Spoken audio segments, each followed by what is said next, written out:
du déjeuner, come tu ci an, femme, il regolt della consacrazione della Chiesa, déjeuniamo, Santi Nazare Cesso, Cendes d'Otan, perché il 2 giugno 1907, come ricorda la lapide che anche gli anni scorsi abbiamo fatto vedere, l'allora Andrea Carlo Ferrari, beato,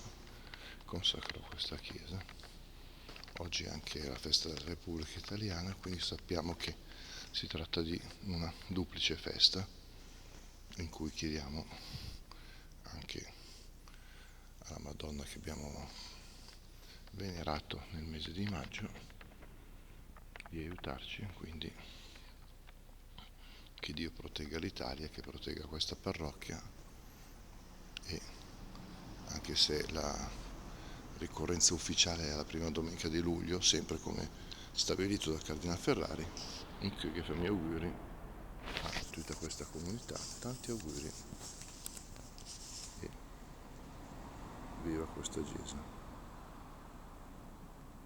Buona giornata, ciao a tutti.